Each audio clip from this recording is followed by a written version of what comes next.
ഒരാൾ നമ്മുടെ ലൈഫിൽ നിന്ന് പോവുകയാണെങ്കിൽ നമ്മുടെ മനസ്സ് വൃത്തിയാക്കി വെക്കേണ്ടത് ഇമ്പോർട്ടൻ്റ് ആണ്.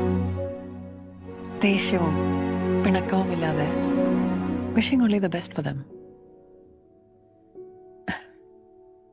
ഈസി അല്ല, പക്ഷേ we get healed just by being nice to them. എടാ ചോർത്ത് നീ പ്രാക്ടിക്കലായിട്ട് ചിന്തിക്കുക. പ്രാക്ടിക്കല് പറയാൻ ഭയങ്കര എളുപ്പമാണേ. ഈ സ്ഥാനത്ത് നിന്ന് നോക്കും. എടാ പുല്ല് നിന്റെ വിഷമം ഞങ്ങൾക്ക് മനസ്സിലാവാഞ്ഞിട്ടല്ല, ഞങ്ങൾക്ക് വരാനൊരു ബുദ്ധിമുട്ടില്ല. പക്ഷെ അവിടെ പോയിട്ട് എന്ത് കാണിക്കാനാ? അവിടെ നമ്മൾ പോയല്ല, നിന്റെ പേര് പോലും അവൾ ഓർത്തില്ല. ഇവിടെ കിടന്ന് മോങ്ങില്ലേ നീ?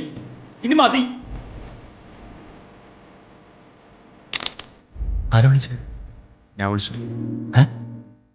ആര് പറഞ്ഞു? സിൽമർ. ജോർജിന് അറിയാമോ? ഇല്ല. ഇല്ല. മലരല്ലേ അത്?